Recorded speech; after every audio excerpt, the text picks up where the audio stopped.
एक मित्र ने लिखा है, पिछली बार विज्ञान भैरव तंत्र के सूत्र पर आपने बात की जो काम पर आधारित था। काम ऊर्जा या सेक्सुअल एनर्जी को समझाते हुए आपने कहा कि काम में स्त्री पुरुष का जो आकर्षण है उसके पीछे हमारी स्त्री और पुरुष ऊर्जा ही है। स्त्री पुरुष का शरीर तो केवल उसकी बाहरी अभिव्यक्ति है। आपने ये भी कहा कि यह आकर्षण क्योंकि ऊर्जागत है इसलिए इसको हम केवल स्त्री पुरुष संबंध में ही नहीं सीमित कर सकते हैं बल्कि यह हर संबंध पर फैला हुआ है। इससे हमें लग रहा है कि वननेस की ओर जो हमारी क्वेस्ट है उसकी यह प्रारंभिक सीढ़ी है। कृपया इस विषय पर कुछ और कहें ताकि इस विषय में और स्पष्टता हो सके।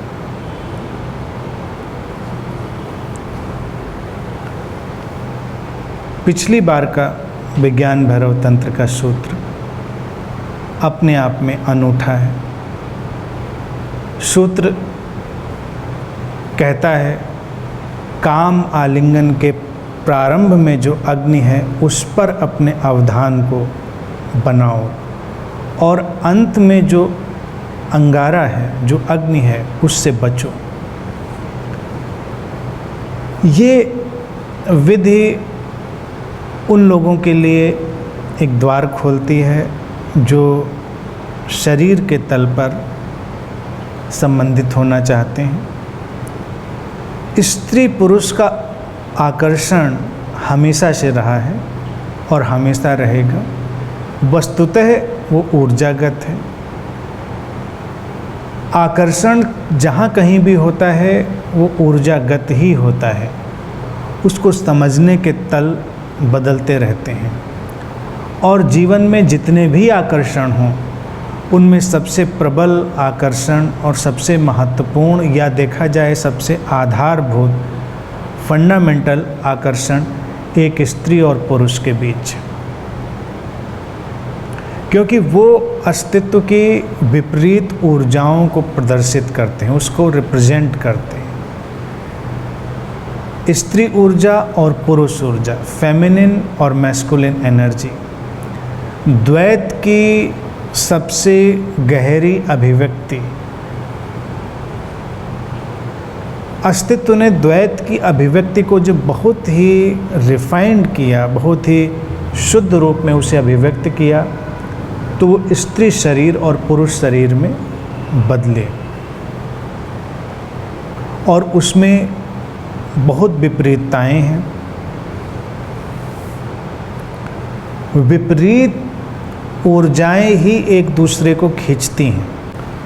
सूत्र सीधे सीधे स्त्री पुरुष के मिलन की ही बात कर रहा है, लेकिन अगर उसे समझा जाएगा तो वो बहुत व्यापक रूप से पूरे जीवन पर फैल पाएगा, क्योंकि मौलिक रूप से संबंध तो यही है और जीवन की यात्रा भी यही है। हम स्वीकार करें या अस्वीकार करें, लेकिन जो यौनगत आकर्षण है व्यक्ति का जीवन उससे संचालित है।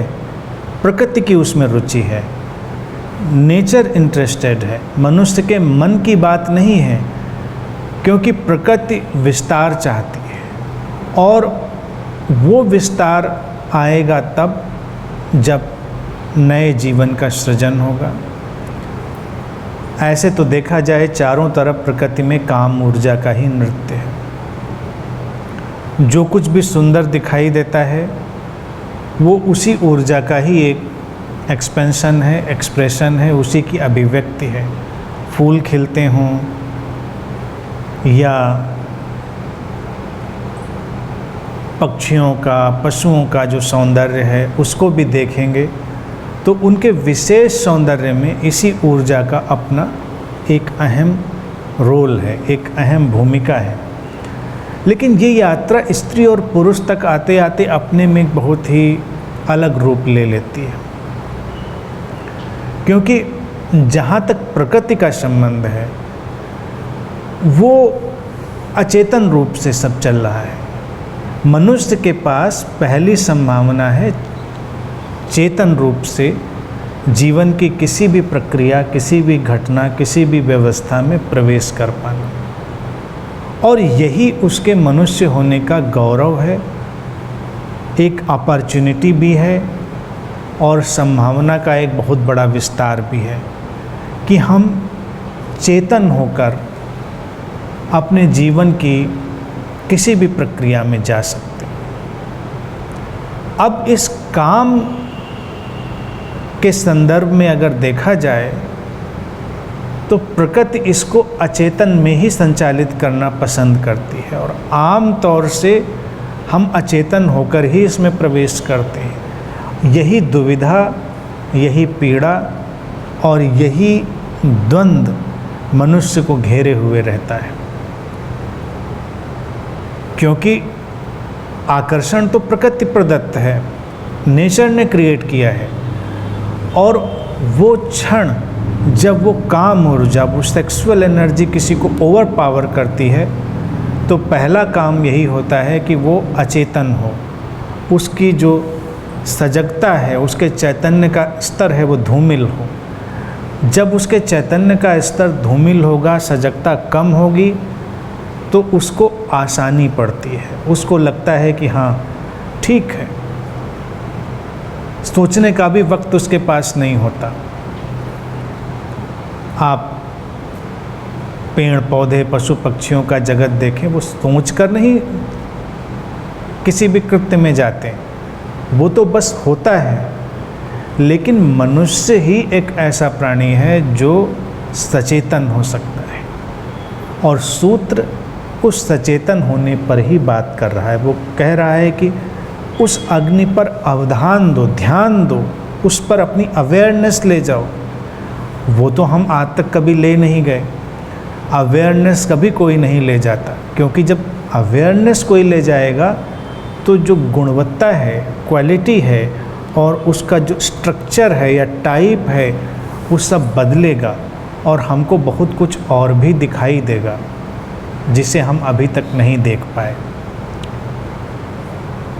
इसी कारण से हम इन विषयों को छुपाते रहे, ढकते रहे, और उन पर बातचीत आज की तारीख में भी बहुत सरलता से संभव नहीं है, क्योंकि अचेतन होने की जो पीड़ा है वो इंसान को बहुत कचोटती है। जब भी कोई उस चेतना के स्तर से नीचे जाता है वो परेशान होता है। मादक पदार्थों का सेवन हो, कोई भी नशा हो, वो एक ही तो काम करता है, व्यक्ति को चेतना से हटा देता है, यानी अवेयरनेस से हटा देता है। हर नशा भी एक किस्म का सुकून देता है, लेकिन हर नशे के बाद भी व्यक्ति थोड़ा कमज़ोर, हताश, कुंठित अनुभव करता है, क्योंकि ये उसके स्वभाव से एक खींचातानी हो गई। मनुष्य के अंदर सब कुछ बसता है, उसके अंदर पशु भी है और मनुष्य वो उसका वर्तमान, और उसके अंदर परमात्मा भी। तो मनुष्य की जो कशमकश है वो पशु और परमात्मा के बीच लगातार चलती है। फ्रेडरिक नीत्शे ने इसीलिए कहा कि मनुष्य एक तनाव है। वो ऐसा तनाव है जैसे एक तनी हुई रस्सी पर कोई नट चलता है, नीत्शे यही उपमा देता है, और मनुष्य उस तनाव पर चला, एक तनी हुई रस्सी पर। अब ये जो तनी हुई रस्सी है, ये दो सिरे हमारे भीतर का जो एनिमल पार्ट है और हमारे भीतर का जो गॉडली पार्ट है, दोनों को कनेक्ट करती है। बीच में मनुष्य है। मनुष्य पशु से भी भाग नहीं सकता और परमात्मा से भी भाग नहीं सकता, वो दोनों से भाग नहीं सकता। लेकिन ज़्यादातर कोशिशें हुई कि एक को चुनने की कोशिश करी जाए, तो कुछ लोग पशु को चुनते हैं, यानी कि बेहोशी का सारा कार्य व्यापार। जो चीज़ें भी हमको अचेतन बनाएंगी वो हमें पशु की तरफ खींचेंगी। उसका खिंचाव है, हर व्यक्ति के भीतर वो एक एलिमेंट है। और फिर व्यक्ति के भीतर एक परमात्मा का ध्रुव भी है, यानी कि एक ऐसा अचेतन खिंचाव जो उसको कहीं ऊपर ले जा रहा है, उसकी बहुत सोई हुई संभावनाओं को सक्रिय करने का काम भी कर रहा है। तो कुछ लोगों ने सोचा कि हम पशु को बिल्कुल हटाएं और केवल परमात्मा को चुनें। तो उन्हीं लोगों ने काम ऊर्जा के बारे में बात करना पसंद नहीं किया, या जीवन के जो भी आधारभूत विषय रहे उन पर बात करना प्रारंभ नहीं किया। और जो उन्होंने बातों की शुरुआत करी वो इतनी वायवी और एब्स्ट्रैक्ट, इररेलेवेंट थी। परमात्मा, आत्मा, भक्ति जो बिल्कुल इररेलेवेंट है, कहीं से पकड़ती ही नहीं। अक्सर ये मनोवैज्ञानिक रूप से देखा जाता है, जो व्यक्ति अपनी काम ऊर्जा के प्रति बहुत दमित हो गया हो या उसमें बहुत उलझ गया हो, वो बहुत भक्त हो जाता है। किसी भी धर्म में भक्ति की कोई भी अवधारणा हो, हिंदुओं के पास अपनी अवधारणा है, हर धर्म के पास अपनी अपनी अवधारणा है। अगर तुम अपने हिंदू व्यवस्थाओं में देखोगे तो दिखाई देगा कि वो व्यक्ति घनघोर भक्ति में चला जाएगा, अपना बहुत समय पूजा पाठ भक्ति में बिताएगा, मंदिरों में मत्था टेकेगा, तरह तरह की जो भी व्यवस्थाएं हैं उनका पालन करेगा। लेकिन क्या भक्ति या पूजा वही है जो वो कर रहा है? कहीं ऐसा तो नहीं कि वो अपने आप से बचने की कोशिश कर रहा है? कहीं ये अपने से फेस शेप करने की कोशिश तो नहीं है? जैसे अखबार भी हम अपने से बचने के लिए ज़्यादातर पढ़ते हैं। जिन लोगों के पास कोई काम नहीं, खाली हो, वो दिन भर अखबार पढ़ सकते हैं। वही अखबार 2 बार पढ़ सकते हैं। और कई लोगों के यहाँ तो 4-4, 5-5 न्यूज़पेपर आते हैं, यानी विक्षिप्तता की पराकाष्ठा। जो न्यूज़ है वो एक ही है, उसको अलग अलग ढंग से पढ़ने का क्या मकसद हो सकता है? लेकिन वो देखना चाहते हैं कि इस जगह उसको कैसे कहा गया है, यहाँ छोटे में कहा गया, यहाँ विस्तार से। और फिर वो 5 अखबार पढ़ने वाले 5 घंटे टीवी भी देख सकते हैं, उसमें भी वही न्यूज़ सुन सकते हैं। तब तो विक्षिप्तता बिल्कुल चरम पर हो जाती है। लेकिन ऐसा क्यों कर रहा है व्यक्ति? क्योंकि उसके पास कोई काम नहीं, वो अपने से बचना चाह रहा है। और जितनी भी इस तरह की चीज़ें हैं वो हमेशा अपने आप से बचने के ही लिए उपयोग में लाई जाती हैं। धर्म उसमें सबसे महत्वपूर्ण चीज़ है। धर्म का कॉन्फ्लिक्ट आया इसी बात से, क्योंकि वो पशु और परमात्मा के जो कॉम्बिनेशन है इससे घबराया हुआ है। तो अपनी धार्मिकता, अपनी भक्ति, इन सब के बारे में हमें पुनर्विचार करना पड़ेगा। भक्ति की यात्रा क्या है? काम उठे और प्रेम बने, प्रेम उठे और भक्ति बने, ये तो उसकी यात्रा हुई। लेकिन जिसने अभी काम को ही नहीं जाना वो प्रेम को भी नहीं जानेगा, और जो प्रेम को भी नहीं जानेगा वो भक्ति को कहाँ से जान लेगा? आम तौर से जिसे लोग प्रेम जानते हैं वो मोह है, प्रेम नहीं है। और फिर वही मोह वो अपनी भक्ति में भी डाल देते हैं, अपने धार्मिकता में भी डाल देते हैं। इसीलिए वो अपने आराधना में, अपनी पूजा में बहुत मोहग्रस्त हो जाते हैं। उससे निकलना उनके लिए संभव नहीं, निकालना भी संभव नहीं। और अंतर ध्यान साधना से भी नहीं पड़ता। भक्ति वो तो अलग हुआ, लेकिन अगर उसी दमन और उसी नासमझी और उसी असजगता के साथ कोई ध्यान धारणा में भी चला जाए, कितनी भी ध्यान की कोशिश करे, समाधि पकड़ने की कोशिश करे, लेकिन वो होगा अपने से पलायन ही। और तब ध्यान के प्रति, ध्यान की बातों के प्रति उसके अंदर एक मोह पैदा होगा, प्रेम नहीं पैदा होगा। प्रेम हमेशा समझ लाता है, प्रेम की कसौटी समझ, अंडरस्टैंडिंग।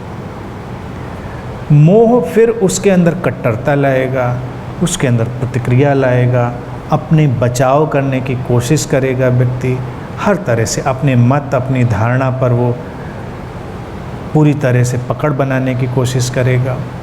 यही हर तरफ हमारे संबंधों में भी हो रहा होता है, क्योंकि संबंधों का भी अगर ठीक ठीक विकास हो तो वहाँ प्रेम तो खिलेगा, मोह की कोई जगह नहीं होगी, क्योंकि मोह विकृति है, वो हमारी बेहोशी से निकला है। तो काम ऊर्जा उसको समझना बहुत ज़रूरी है।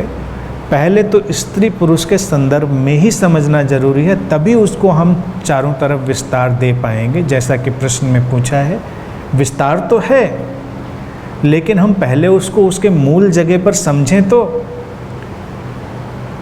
उसके लिए अपने पशु को समझना पड़ेगा, क्योंकि हमारे अंदर वो तल है और अपने पशु का सम्मान करना पड़ेगा, उसका रिस्पेक्ट करना पड़ेगा। इस काम ऊर्जा से व्यक्ति भयभीत क्यों होता है? क्योंकि वो उसके भीतर के पशु को उभार देता है, उसके सारे कल्चर, उसके सारे सिविलाइजेशन, उसको वो बिल्कुल अलग थलग कर देता है, और उसके भीतर का जो पशु है वो सक्रिय होता है। अब पशु यहाँ पर निंदा नहीं है, वो उसका हिस्सा है व्यक्ति का, यानी कि जो हमारे अंदर का वो हिस्सा जो पूरी तरह प्रकृति से जुड़ा है वो सक्रिय हो रहा है, तो वो हमारे अंदर के पशु को उभारेगा। काम ऊर्जा जब बहुत हमारे अंदर के पशु को उभारती है तो फिर वो पाशविकता में भी चली जाती है। वो एनिमल इंस्टिंक्ट है, लेकिन वो एनिमलिस्टिक भी हो सकता है। उसी से हिंसा आती है, उसी से फिर प्रतिक्रियाएं आती हैं। जितना भी हिंसा का जगत हम देखते हैं वो इसीलिए, क्योंकि अब पशु के साथ व्यवहार हमने नहीं सीखा, उसके साथ व्यवहार है कि उस पशु में अपनी सजगता के तत्व को थोड़ा जोड़ा जाए, उसमें अपनी चेतना को जोड़ा जाए। तो ऊर्जा तो प्राकृतिक रहती है, पशु तो प्रकृतिगत रहता है, नेचर ओरिएंटेड रहता है, लेकिन उसके अंदर एक बदलाव आना शुरू होता है जो उसको ऊपर की तरफ ले जाएगा। यही उसकी कीमिया है, एल्केमी यही है। सूत्र जिसकी बात कर रहा है वो यही एल्केमी है। अगर पशु बिल्कुल ही पशु रहेगा तो वो हमें परेशान करेगा, लेकिन अगर उसमें हम अपने चेतना के प्रकाश को जोड़ेंगे तो वो ट्रांसफॉर्म होना शुरू होगा। जैसे घर में भी हम कोई पेट पालें तो वो वाइल्ड हो सकता है शुरुआत में, लेकिन हमारे प्रेम से, हमारे संवेदना से, हमारे ध्यान देने से वही वाइल्ड एनिमल धीरे धीरे प्रेम पूर्ण हो जाता है और वो अपने अलग व्यवस्था में यात्रा करने लगता है। कोई भी वाइल्ड एनिमल हमारे प्रेम के साथ रहने से बदलने लगता है। तो नॉर्मल पेट्स को तो हम जानते हैं कि उन पर यह असर पड़ता है, तो हमारे अंदर इसी तरह से एक पेट है जिसको हमें थोड़ा प्यार से देखना है, जिसके साथ हमको थोड़ा संवेदना का व्यवहार करना है, जिसको हमें थोड़ी ट्रेनिंग भी देनी है। अवधान देना, जब वो कह रहे हैं उस अग्नि पर, तो क्या अवधान देंगे?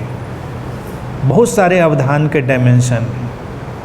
अब जैसे घर में एक कुत्ता ही ले आएं और उसको कोई भी ट्रेनिंग ना दें, उस पर कोई भी ध्यान ना दें, उससे कोई भी लगाव का व्यवहार ना करें, तो फिर कुत्ता तो कुत्ता ही रहेगा, वो उपद्रव करेगा, सभ्य नहीं होगा और किसी भी तरह की ट्रेनिंग उसके अंदर नहीं आएगी और परेशानी का सबब बनेगा। तो हमारे अंदर का जो एनिमल पार्ट है, सूत्र कहता है उस पर हम अपने अवधान को ले जाएंगे तो वो बदलेगा, उसके अंदर बहुत सारे बदलाव आएंगे, लेकिन प्रारंभ में वो रहेगा तो एनिमल पार्ट ही। और एनिमल पार्ट का अर्थ इतना ही है कि वाइल्ड है, हमारे नीति नियम से नहीं चलता, हमारे ढंग से वो संचालित नहीं होता, वो हमारी नहीं मानता, क्योंकि उसके अपने ढंग हैं। तो पहले तो उन ढंगों को हम देखें कि हैं क्या।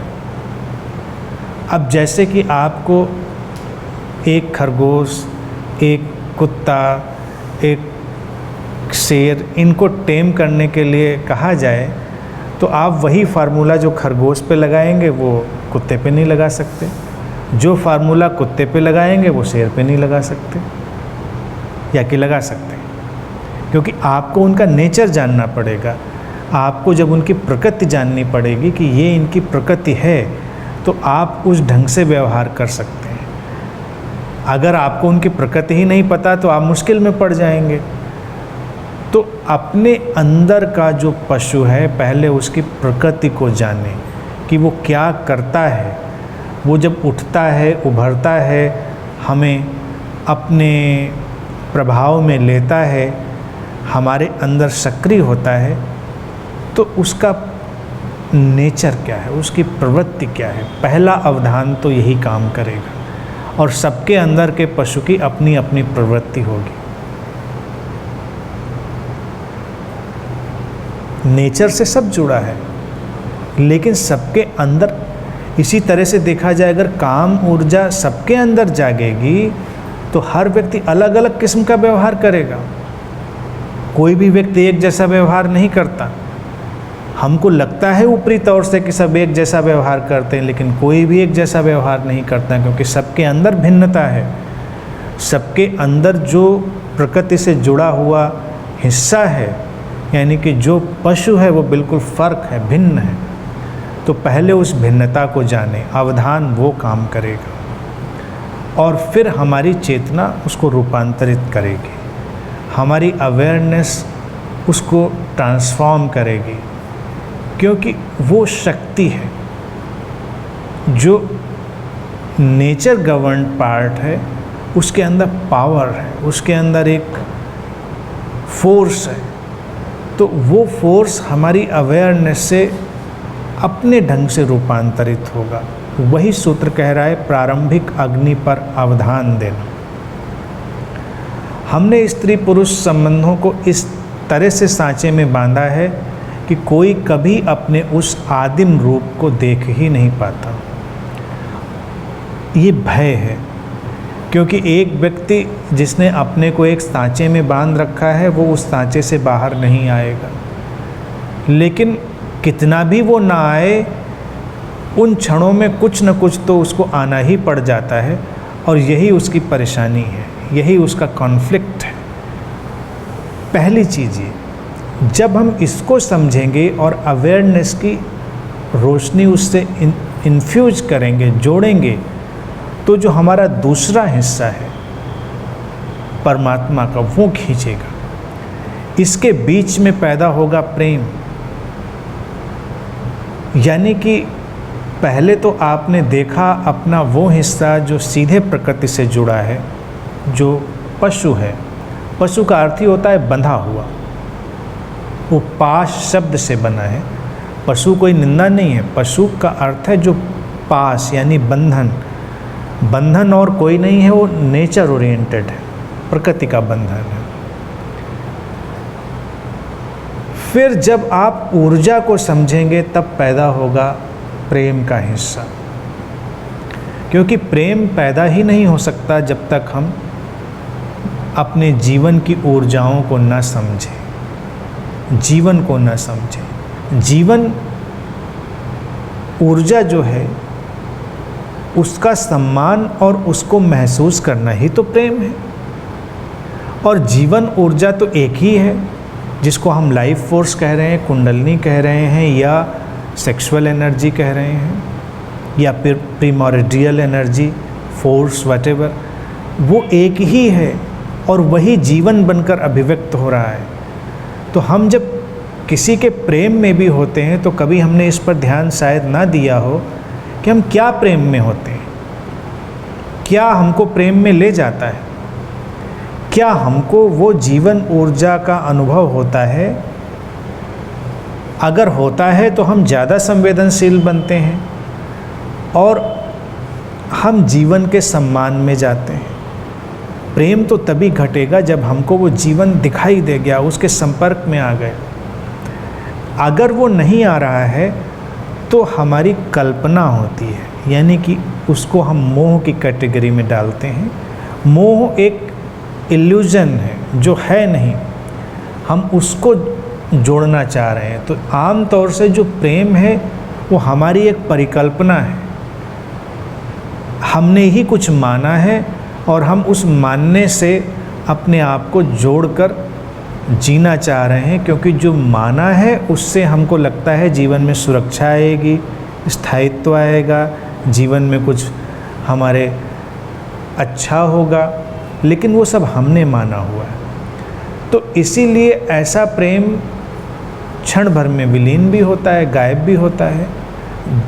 अगर नाराज़ हो जाएं आप या मनमुटाव हो जाए, मनमुटाव का अर्थ ही यही है कि जो हमारा प्रोजेक्शन था वो एकदम से डिसअपीयर हो गया, तो अचानक प्रेम विदा हो जाता है। जिसको हम प्रेम करते हैं वो हमारे जीवन में ना रहे तो हम जो खालीपन अनुभव करते हैं, क्या सचमुच में हम उस जीवन ऊर्जा के डिसअपीयर होने का खालीपन अनुभव करते हैं, या हमारी कल्पनाओं का एक हिस्सा जो उस व्यक्ति के पर्दे के ऊपर प्रोजेक्ट होता था अब नहीं हो पा रहा, क्योंकि वो स्क्रीन अब नहीं रहा। हर व्यक्ति एक फिल्म के स्क्रीन की तरह है जिस पर हम अपनी कल्पनाओं को प्रोजेक्ट कर लेते हैं, प्रक्षेपित कर लेते हैं, और अब स्क्रीन जब नहीं रहा तो हम अपने मन की कल्पना के उस हिस्से को प्रोजेक्ट नहीं कर सकते। तो क्या हमको वो कमी अनुभव में आती है? तो क्या ये प्रेम है, या इसको प्रेम कहा जा सकता है? या कि प्रेम वो था जो जीवन ऊर्जा के अनुभव से उपजा था, और अगर वो प्रेम पैदा हुआ था तो जीवन ऊर्जा कभी नष्ट नहीं होती। ये तो विज्ञान भी जानता है कि ऊर्जा कभी नष्ट नहीं होती, तो उसके संपर्क में तो हम हमेशा बने रह सकते हैं, वो शाश्वत हो सकता है। और वही जो शाश्वत का अनुभव है वही ईश्वरीय अनुभव है, वही परमात्मा का अनुभव है। जब आप कुछ भी मिस नहीं करते, कुछ भी आपको कम नहीं बनाता, जब उस बिंदु को एक बार कोई अनुभव कर लेता है, तब फिर इस विस्तार को कि सब तरफ उसी द्वैत की ऊर्जा फैली हुई है, चाहे वो लोग हों, प्रकृति की कोई घटना हो, एनिमेट, इनएनिमेट, सजीव, निर्जीव, कुछ भी हो, सब वही है। वो एक अलग अवस्था है, लेकिन उसकी शुरुआत तो वहीं से हुई होती है। काम ऊर्जा एक अवसर पैदा करती है कि हम उसे अनुभव कर सकते हैं, लेकिन हम अपनी अचेतन डिजायर्स में इतने इन्वॉल्व होते हैं कि उसको कभी भी उस तरह से अनुभव नहीं कर पाते। वो आती है और चली जाती है। प्रकृति ने हमको इतनी बड़ी अपॉर्चुनिटी दी है और हम उसको हमेशा मिस कर जाते हैं। तो पहले तो ये यात्रा करेंगे ध्यान की, अवधान की, अवेयरनेस की, और जब दूसरे बिंदु की झलक आएगी तब उसका एक्सपेंशन दिखाई देगा, जो कि उद्देश्य है सूत्र का भी और हमारे जीवन का भी।